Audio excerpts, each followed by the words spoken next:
Hola, bienvenidos. Este es un espacio de bienestar universitario donde hablaremos de salud mental desde la psicología con un lenguaje cercano y basado en la evidencia.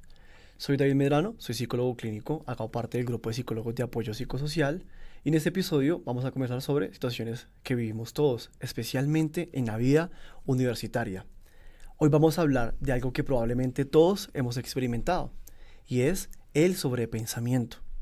¿Alguna vez te ha costado dormir y tu mente decidió empezar a recordar errores del pasado o imaginar problemas del futuro y analizar conversaciones que ocurrieron hace semanas? ¿O has sentido que mientras intentas dejar de pensar, más pensamientos aparecen? Si te identificas con esto, quédate aquí con nosotros, porque hoy vamos a entender por qué ocurre esto y qué estrategias podemos ofrecerte y que funcionan. Para comenzar, quiero eh, presentarles a una colega que admiro mucho. Ella es magíster en psicología clínica. Tiene experiencia alrededor de 5 años como psicóloga clínica. Y bueno, Manu, quiero que te presentes. Bueno, muchas gracias por la invitación. Buenas tardes a todos. Mi nombre es Manuela Rosso, como ya lo dijo mi compañero Iván. Soy psicóloga clínica, especialista en el tratamiento de trastornos emocionales y afectivos y trabajo también como psicóloga clínica a partir de tanto en contextos clínicos como empresariales. Y estoy muy feliz de estar acá. Bueno, Manu, muchas gracias. Yo quisiera comenzar con algo que yo escucho muchísimo en consulta, Manu. Muchísimo, Ujú. muchísimo. Que me dicen los pacientes y es, no puedo dejar de pensar. No puedo Ok. dejar de pensar. Y eso pareciera que fuese como algo poco común, pero el sobrepensamiento yo diría que es una pandemia, es una pandemia. Pero realmente pensar mucho es el problema. ¿Tú qué dices? No, sabes, realmente creo que nuestro cerebro está hecho para eso, justamente. Durante muchos años a nivel evolutivo hemos tenido que sobrevivir a diferentes cosas, entonces nuestro cerebro tiene que estarnos constantemente buscando cómo resolver problemas, cómo sobrevivir, cómo anticiparnos, protegernos a diferentes cosas, entonces justamente es una máquina de predicción. Entonces, si yo estoy en un contexto difícil, es natural que mi cerebro empiece como a botarme situaciones difíciles, entonces realmente es como yo afronto esas situaciones un poco, Ok. realmente lo que influye en eso. Y mira que eso que tú comentas es muy valioso porque muchas personas constantemente por todo sobrepiensan. Yo siempre Ujú. en sesiones, digamos que aplico la siguiente metáfora y es, sobrepensar es como si fuese como correr una pista de atletismo. Y yo Ujú. siempre digo, mira, hay dos pistas de atletismo, la que es Ujú. en el pasado y la que es en el futuro. Básicamente cuando, no sé, vamos a recordar algo del pasado como algo triste. Básicamente uno Ajá. del pasado siempre va como a lamentarse. Y la lamentación es una, digamos que, situación más cercana como hacia la tristeza. Y a medida de que corramos en esa pista como de arrepentimiento, poco a poco despertaremos como unas reacciones físicas. Ujú. Hay también como otro perfil de personas y son las que constantemente se preocupan, que es decir, como planear, organizar. Como anticiparse. Pero cuando hacemos eso también nuestro cuerpo reacciona. Ujú. Y eso es lo curioso del sobrepensamiento. Hay algo que me gustaría mucho explicar y es que pensar mente, o sea, pensar básicamente es necesario, lo que tú dices. Ujú. Pues es nuestra habilidad, pensar en cualquier cosa, organizar, pues si es algo a corto plazo, yo diría que sería muy útil y nos permite como poder, o sea, algo que no existe, poderlo como plasmar con el comportamiento Ujú. y hacer que algo, una idea muy buena surja. Ujú. Pero pensar también, digamos que tiene algún problema y es porque cuando tenemos una situación que no podemos controlar y sobrepensamos y hay como un sesgo de que pensamos que encontramos la solución, pero aparece otro problema y más solución y otro problema y es como Ujú. un ciclo infinito. Y esa es la trampa realmente de la rumia. O Exacto. sea, la trampa de la rumia, o sea, a corto plazo tú dices, algo malo va a pasar y luego tú mismo te respondes, no, tienes todo bajo control, o mira, ya trabajaste en esto, lo otro. Y es la trampa de esa falsa sensación de tranquilidad. Entonces es como que tú te enredas en ese pensamiento y justamente te anticipas algo que no va a suceder porque crees que te vas a proteger y al responderte constantemente creas un ciclo de sensación de alerta, que ahí uno un poco lo que tú dices como de cómo la parte biológica también influye mucho, como el hecho de estar tan alerta ahorita también con tanta estimulación que tenemos que andar a toda velocidad, que parar no se ve una opción. O sea, Ujú. parar es no puedo porque tengo que hacer y porque si no hago y viene toda esta parte de la catastrofización. Entonces justamente digamos que la rumia empieza a ser problemática cuando uno me distrae muchas cosas, Ujú. empiezo de pronto a tener dificultades de concentración, de memoria, por más de que yo intento enfocarme, es muy difícil. Y claramente donde nos enfocamos más como psicólogos clínicos es el hecho de desviarnos o alejarnos de cosas que queremos hacer. Entonces, por más de que, no sé, por ejemplo, estar para mí acá es retador y si yo dejo que mis pensamientos digan como, no, te va a ir súper mal o algo así, pues claramente no estuviera acá.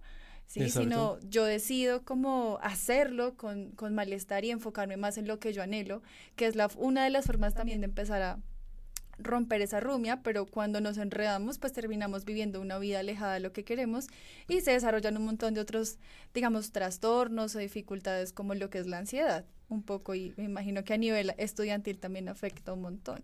A mí, digamos que muchos chicos me preguntan, bueno, ¿y en qué momento entonces sobrepensar deja de ser reflexivo a ser dañino? Porque Ujú. mira que esto es bien, bien, Una bien línea muy curioso, delgada. sí, y decir, sobrepensar, ¿me puede hacer daño? ¿En qué momento empieza el sobrepensamiento como a volverse como algo dañino? ¿En qué Ok, momento? yo digo que todos rumiamos realmente, todos sobrepensamos. La diferencia de cuando uno sale y el otro no es hacia dónde dirijo eso. ¿Sí? Y mi Ujú. toma de decisión, por ejemplo, no sé, yo puedo tener una decisión difícil de abandonar mi carrera porque no me gusta y hay personas que toman esa decisión relativamente fácil y otros que les cuesta justamente porque yo vengo a identificar también las consecuencias, el impacto y no solo como desde el pensamiento y me quedo respondiendo ese pensamiento. Entonces creo que también viene el hecho de que qué propósito tengo yo que me ayuda a salir de la rumia, para dónde voy, en lugar de solamente, digámoslo así, como alimentar ese miedo. No sé qué piensas tú.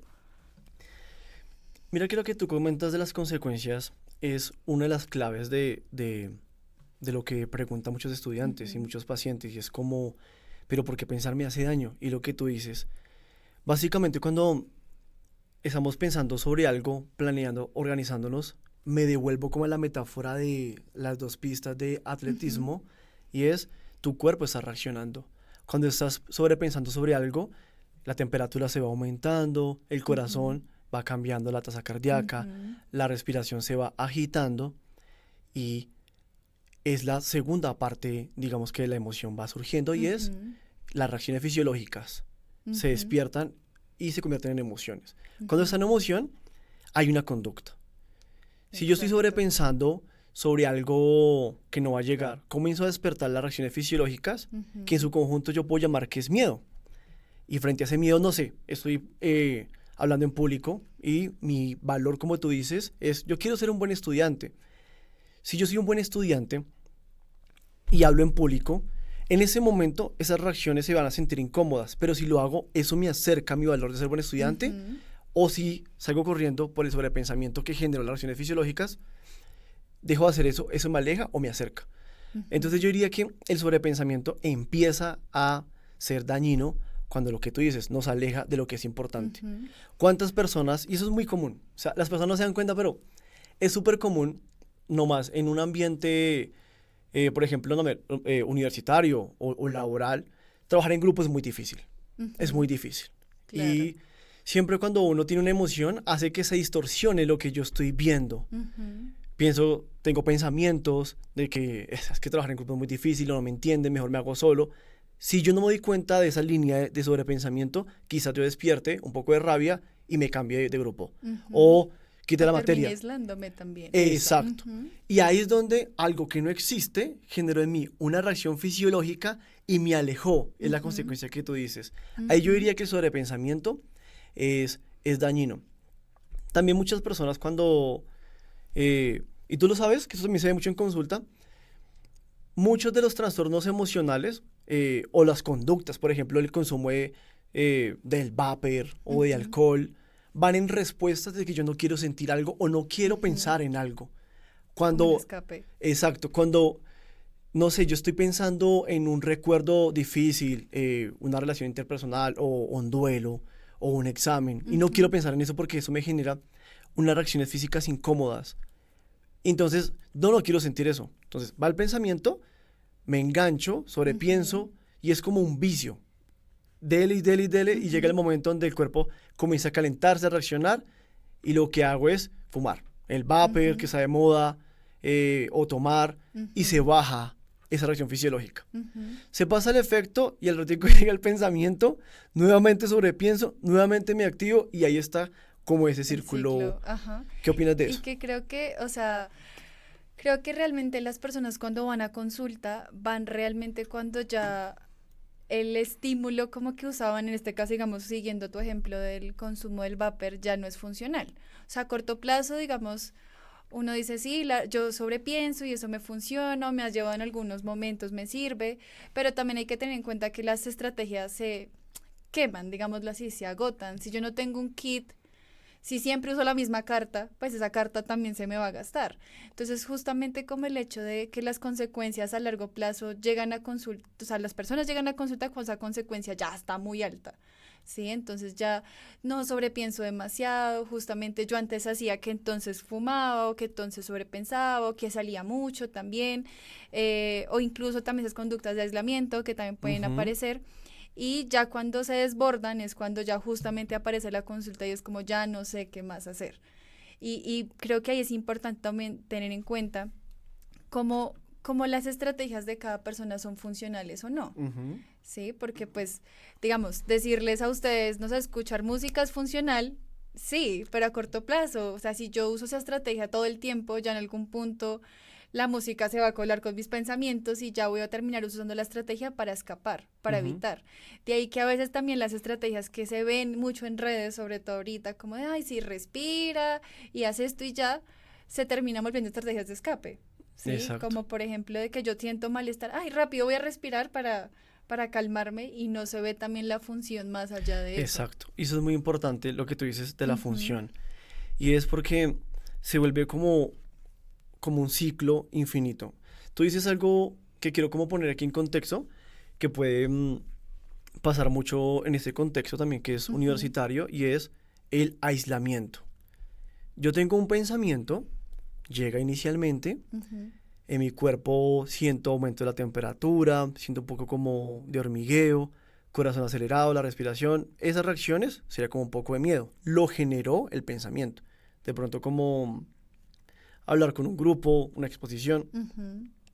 Cuando yo le evito, o sea, no voy a la clase. Entonces, yo no voy a entrar a la clase, ¿para qué? No entro. Se baja esa reacción fisiológica, definida como el aumento de la temperatura, el corazón acelerado, la agitación, pues se disminuye. Me siento mucho mejor. A medida, es como un lugar alto. A medida que yo ese lugar alto lo evite, pues sí, se baja un poco el miedo. Pero ese mismo lugar o ese mismo puente me va a generar más y más y más temor. Es decir, ese pensamiento va a coger más fuerza. Sí, es decir, va, digamos que eso que dices de coger fuerza, específicamente en el cuerpo, físicamente va a hacer que me active mucho más. Y va a condicionar un montón. Exactamente. Entonces, eso que tú dices, hay que buscar una dirección. Por eso el tema de, ya hablando un poquito, se sale un poquito del, bueno, aunque no se sale del tema, diría como relacionado de ACT, de los valores, que es como esa brújula. Si yo tengo claro que mi valor es ser buen estudiante, o sea, no puedo ser buen estudiante, la meta, digamos que pasar el semestre, pues con un 60, pues ya, lo pasé. Pero ser buen estudiante, eso es distinto. Claro. Hay acciones, preparar los exámenes, estudiar, hablar en público, que me acercan a ser buen estudiante. Sí, más que una nota, como que no se simplifique en algo muy puntual. Exacto. Pero cuando yo me acerco hacia esos valores, no se va a sentir bien. O sea, yo me voy a sentir muy incómodo. Pero a medida va a pasar lo contrario. Llega el pensamiento, yo lo observo, se siente, pero me quedo en el lugar. Esa situación al paso del tiempo va a comenzar a generarme menor incomodidad. Creo que uniendo también un poco el mindfulness, que no hemos hablado en particular todavía de eso, pero esto que a veces escuchamos mucho en pasillos, en redes, en nuestras familias, como de la voluntad, ¿no? Es que usted no tiene voluntad para hacer cosas, o la persona deprimida es porque no tiene voluntad, y creo que desde nuestra perspectiva clínica, la voluntad viene siendo hacer las cosas con malestar. O sea, la voluntad es, por ejemplo, si yo no sé, llego de trabajar y para mí es importante trabajar en mi salud y quiero ir al gimnasio, pues sí, yo llego cansada, voy a llegar como un día difícil y la voluntad mía no es como, sí, lo deseo, sino Ujú. realmente es como quiero encaminarme a eso y a pesar de que me dé malestar, es algo que anhelo y me encamino a ello. Y es algo que el mindfulness también te ayuda a entender poco a Exacto. poco, es esa observación de que es incómodo, pero que necesito también yo o que quiero. Mira que me encanta eso que tú dices, de que es incómodo, pero me camina a lo que yo quiero. Yo siempre pongo, para explicar un tema como los valores, el inglés. Ujú. Que ha sido, el inglés para mí ha tenido como, Sus retos. sí, y una historia bien Ujú, interesante. Desde la universidad, yo recuerdo que el inglés para mí, a mí me ujú, gustaba el inglés, pero lo que no me gustaba era hablar en público. No me gustaba ujú. sentir esa ansiedad tan horrible. Y yo lo que hacía era evitaba, y nunca pude mejorar. Yo cuando, no es promoción ni pagada ni nada, solo es parte de la historia, cuando yo empecé a estudiar inglés en el Wall Street, fue algo distinto, porque ellos se enfocaron mucho en la parte emocional. Entonces, Ujú, en la universidad, yo estaba esperando que se burlaran de mí. Eso decía claro. mi mente, porque la verdad, nunca pasó eso. Ujú, Em, Llegaba mi pensamiento, sentía esas reacciones, y yo lo que hacía era no entraba a clase, no entraba a ujú, clase. En esta academia pasa algo muy curioso, y es que se enfocaran en que yo todo el tiempo me sintiera muy bien. ok. Entonces, fue más sencillo como exponerme y sentir esa ansiedad. Cuando se Ujú, bajaba un poco la ansiedad, ahí va el tema de los valores, que es como hablar inglés, y es, yo tenía acciones que era, por ejemplo, hablar en público unas horas, eso no era incómodo, se sentía muy abrumante. Tenía pensamientos de que se van a hablar de mí, tengo ujú, vergüenza, y lo dejaba estar. Pero al paso del tiempo, como podía seguir practicando, comencé a tener una gratificación que fue muy ujú, demorada, pero la pude tener, y es comunicarme en otro idioma. Ya encontré la gratificación, ya no me generaba ansiedad, sino motivación. ujú, Entonces, esa acción que al inicio fue abrumante, me fue llevando, fue mi brújula ujú, en ese momento.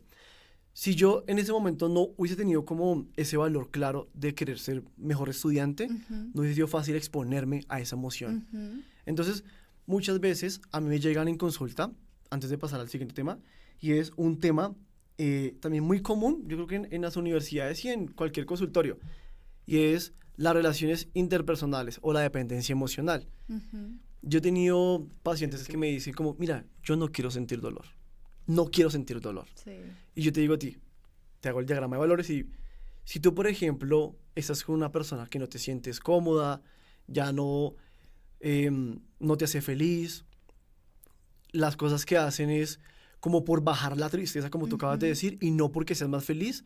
Si tú sigues ahí en esa relación, puede que te sientas un poco mejor, pero te ujú, acerca o te aleja la relación que tú quieres tener en un futuro. ujú. No, eso me aleja.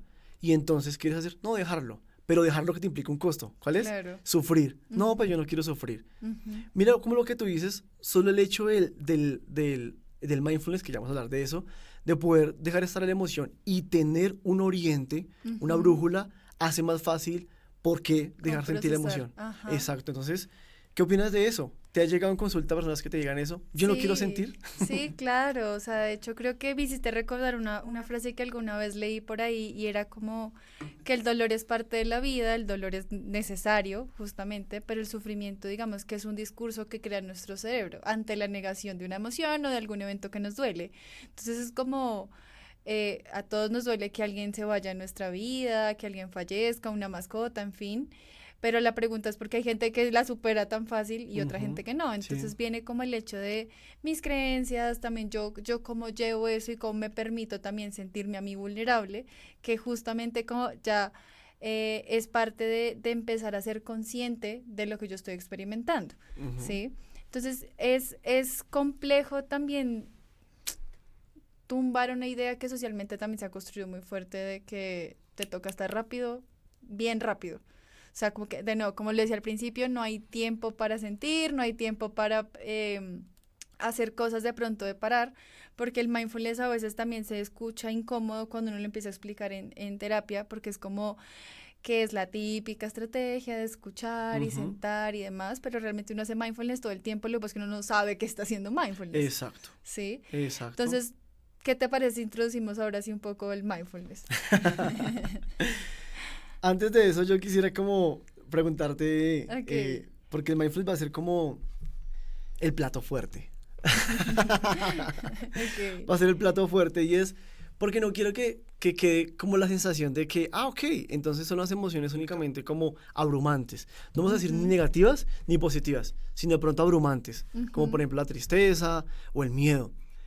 Pero también hay emociones muy peligrosas, digamos que si no las observamos, como la felicidad, también pueden ser problemáticas. Ajá, con exceso, claro. Yo he tenido eh, muchas personas que en un ataque de felicidad se endeudan.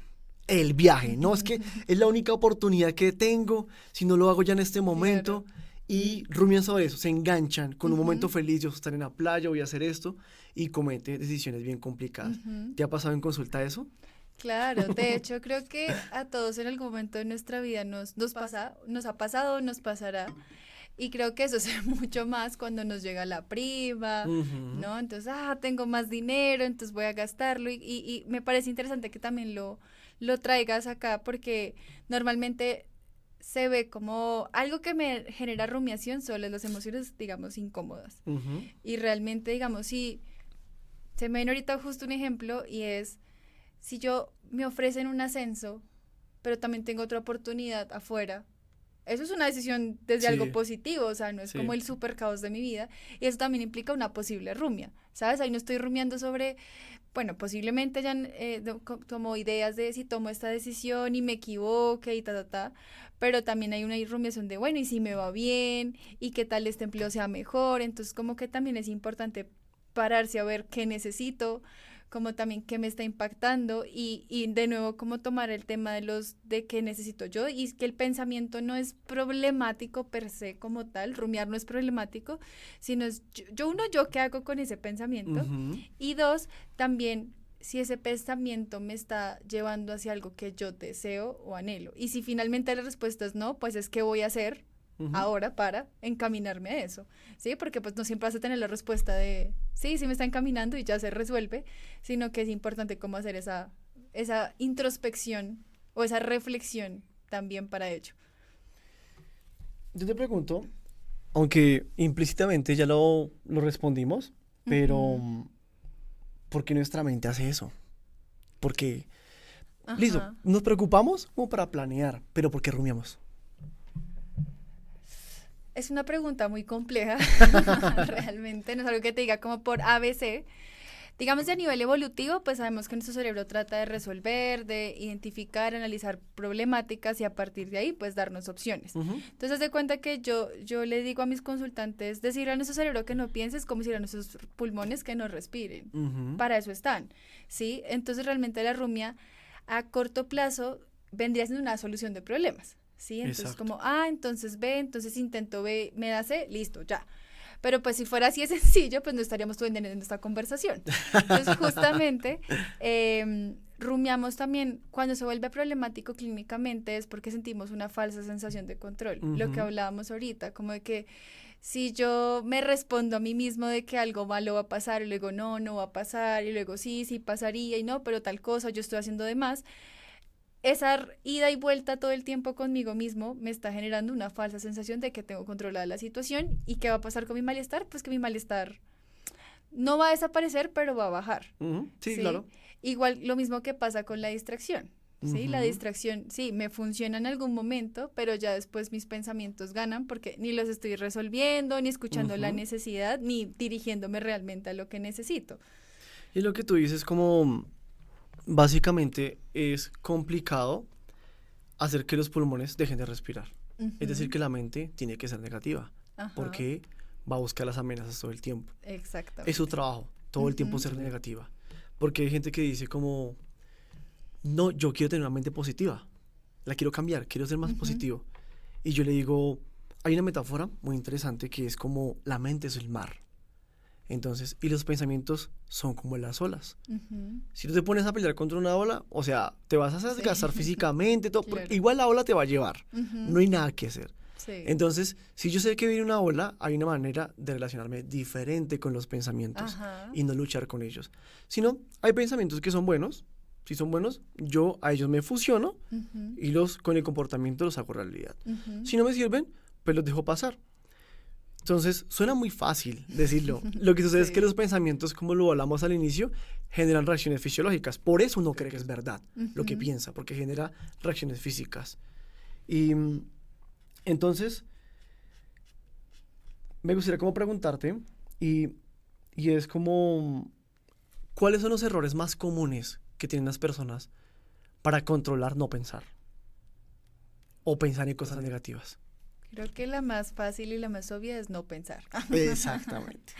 Sí, pero ahí vuelve a como ese bucle de decir que no voy a hacerlo y más lo hago, entonces es darle una instrucción al cerebro de no hacerlo, no es como no respires cuando mis pulmones respiran, es difícil, pero más allá de eso, digamos que está claramente como que yo tengo un conflicto con las redes en eso y es el pensamiento también de todo va a salir bien y el pensamiento positivo y si bien crea compasión en algunos casos, en exceso también es un poco evitación, Exacto. ¿sí? Porque es como, no sé, si yo voy mal en una materia y digo me va a ir bien, todo va a salir súper bien, pues va a crear una expectativa. Y resulta que no sé, me fue mal en el examen, entonces el malestar que me va a llegar va a ser 3 veces más fuerte que si yo hubiera llegado con una expectativa un poco más, no ideal tampoco, ni tampoco súper mala, sino más clara, de estoy haciendo más desde el presente, ¿no? Como de yo estoy estudiando, estoy haciendo lo posible, me esforcé en X, Y o Z, voy a intentar hacer lo mejor que pueda. Entonces la expectativa también no va a llegar tan fuerte. Entonces como que ese positivismo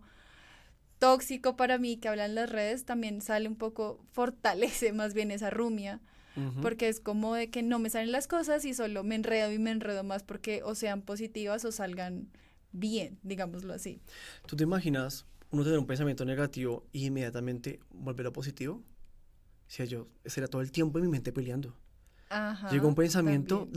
lo cambio, ya se volverá como un TOC, Sí, como un claro. trastorno obsesivo compulsivo. Ujú, Y eso a mí me ha llegado mucho en consulta. ujú. Es que yo tengo un pensamiento y yo cuando llega, de una vez, yo pienso en positivo.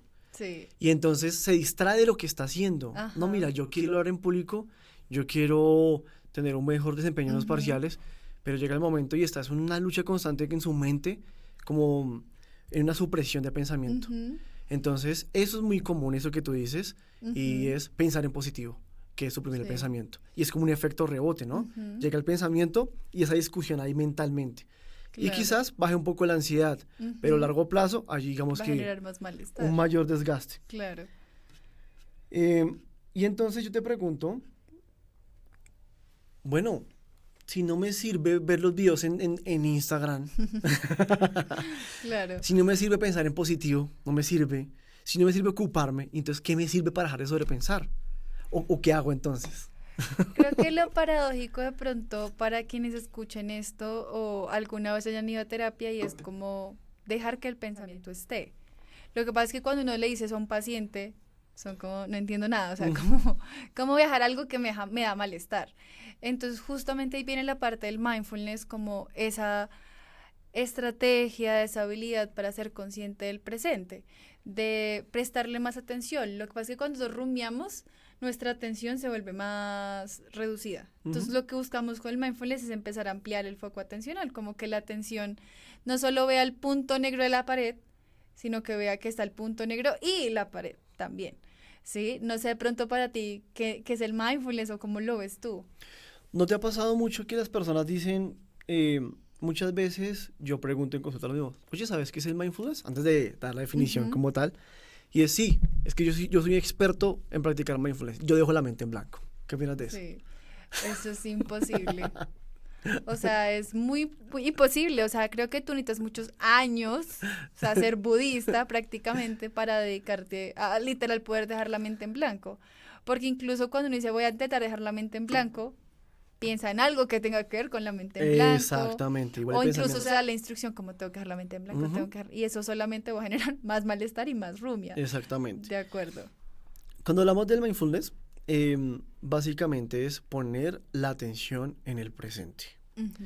Esa es como la premisa, ¿no? La premisa del Como la mindfulness. base, sí. Y yo quiero quiero como retomar algo que tú dijiste muy importante al inicio. Y es, para practicar mindfulness no se requiere, digamos que ni el psicólogo ni el audio, sino es netamente buscar actividades que yo puedo practicar mindfulness y siento que no practico mindfulness. Por ejemplo, yo puedo estar almorzando sin ningún tipo de audio, pero solo con el hecho de sentir los sabores, de estar en el presente, sintiendo, digamos que ese almuerzo, en ese momento, partiendo de la metáfora de las pistas de atletismo, de la rumiación y de la preocupación, cuando yo estoy en el pasado lamentándome, rumiando, digamos que mi cuerpo va a reaccionar. Entonces yo me canso, porque hay, digamos que, consultantes que son mixtos. Están rumiando, se cansan y se van al futuro a preocuparse. Sí. Pero en los dos su cuerpo está reaccionando. Pero si yo llevo corriendo en esa pista de atletismo, por ejemplo, 30 minutos, ya frente al estímulo físico mi cuerpo habrá sentido algunas cosas. Es el corazón, digamos que acelerado, la respiración agitada, la temperatura alta, y me detuve. Me detuve de correr. En ese momento, o sea, yo me voy a demorar unos minutos en que todas esas reacciones físicas se comiencen a bajar. Eso pasaría cuando hacemos mindfulness. Yo duré sobrepensando un tema 1 hora. Estoy nervioso. Y me han dicho, no, pero es que yo ya practico 1 minuto y no se me baja eso. Yo, tienes que esperar a que cuando pongas tu atención en el presente, que es modo observador, solo observas. Por eso la metáfora del mar. El cuerpo va a comenzar solo a observar y ahí es donde el cuerpo no, fisiológicamente no reacciona. Entonces yo decía, si tú pones la mente en blanco no haces ningún mindfulness. O sea, lo que haces es el pensamiento suprimiéndolo. Entonces, esas actividades pequeñas como comer un chocolate consciente, digamos que hasta escuchar a alguien conscientemente, aplicarían. ¿Sabes? A mí hay una forma que me gusta también explicarlo en consulta, de que esto no es una herramienta que vas a aprender nueva, súper nueva en terapia, sino que tú ya lo haces. Y es, por ejemplo, cuando te comes tu plato favorito. Tú te comes tu plato favorito y estás ahí disfrutándolo y estás diciendo, uy, esto sabía tanto y tiene tales ingredientes y está muy salado, tiene mucho. Entonces ahí ya estás haciendo mindfulness. Y no tuviste que ir a terapia como para, tipo, aprenderlo. Eso, cuando escuchas tu canción favorita, que escuchas, o qué instrumentos tiene, si se escucha por allá una voz diferente, también ya lo estás haciendo, ¿sí? O esto de pronto que hay consultantes que les gusta mucho salir a caminar y escuchar la naturaleza. Ahí estás haciendo mindfulness. Entonces, digamos que a veces llamamos el mindfulness que es algo que también escucho mucho yo es hacer yoga, es poner un profesor o alguien que me guíe a eso, pero realmente digamos que a veces en consulta es necesario explicarla desde una forma más estructurada, porque ayuda justamente a observar más ese malestar y, digamos, reducir la rumia. Pero también es importante como que los oyentes se lleven esa idea de que no es solo como algo que se entrena desde cero, sino que ya viene con esa información. Y mira que tú dices algo muy importante y hasta, digamos que para mí es un buen mensaje, y es que muchas veces los psicólogos estamos enfocados como en lo mismo, ¿no? Pero hay maneras más creativas, como tú acabas de decir, no le había pensado, ahí te doy una herramienta. de hacer mindfulness, de que las personas logren poner su atención en el presente. Porque cualquiera, o sea, yo podría hacer mindfulness, como tú acabas de decir, no sé, con este lugar, solo escribiendo las cosas. Y es el grounding, que es como las 3 cosas que puedes ver, escuchar, oler. Básicamente ahí lo que hace el psicólogo es evitar que la persona sobrepiense y genere reacciones físicas. Entonces, eso es muy cierto. Y digamos aquí en el aula van a quedar como unos audios para que los interesados o los estudiantes que sufran como un poco de sobrepensamiento los puedan como utilizar.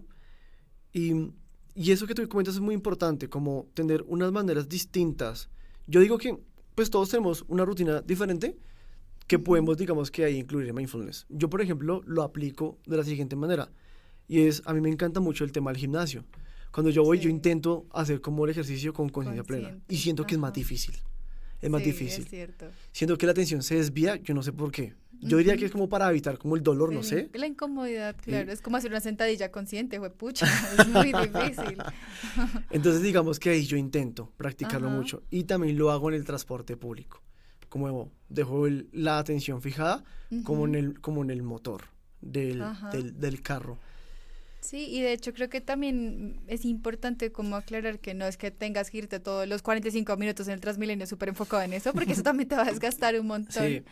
Entonces, así como probablemente tu plato favorito no te comes, no sé, 20, 15 minutos comiéndolo súper enfocado, sino tus primeras 3 cucharadas las disfrutas un montón y ya después sabes que te gusta y te la sigues comiendo. Entonces, creo que también a veces el exceso de presente en el sentido, digamos, estar súper alerta también puede llegar a, no generar, digamos, un diagnóstico, pero sí de pronto generar como un desgaste, como cansarte, ¿sí? Que sería como esa línea también de tener en cuenta como a la hora de practicarlo, de tampoco que se lleven la idea de toca estar ahora consciente de todo, porque pues no, tampoco funciona así.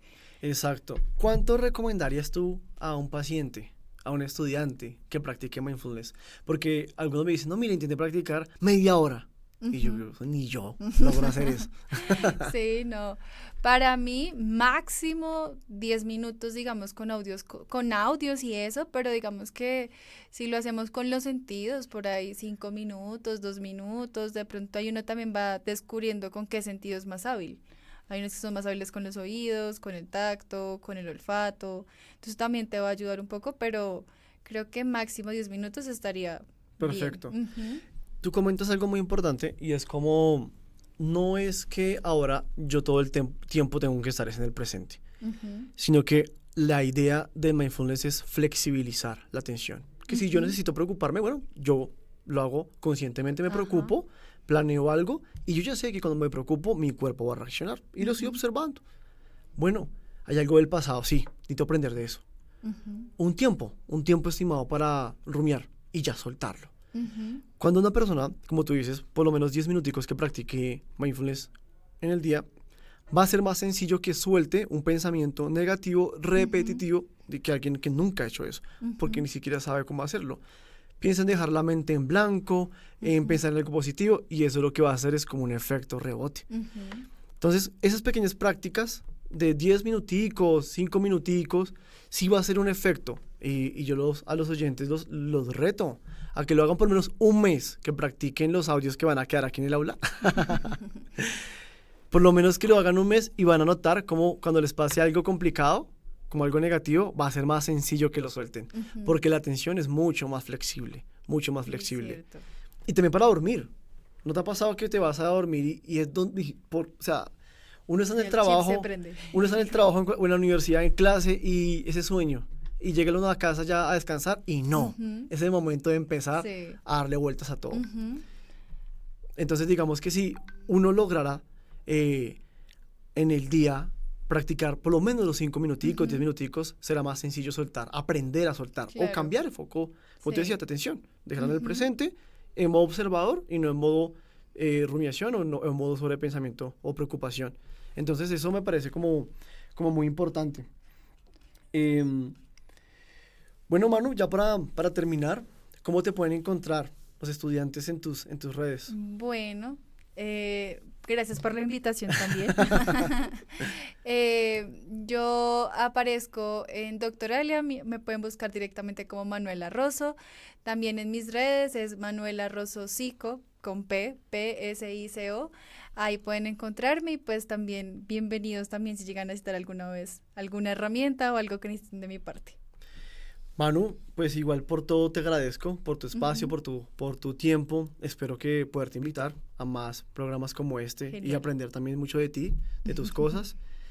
Y a los chicos, espero que les haya gustado el capítulo y que lo puedan aplicar, aplíquenlo. Yo los voy a retar a que practiquen mindfulness por lo menos un mes y noten que van a volverse más descomplicados, se van a tomar los temas personales menos personales y va a ser como una vida mucho más flexible, Entonces a todos ustedes muchas gracias y espero que les haya gustado este episodio.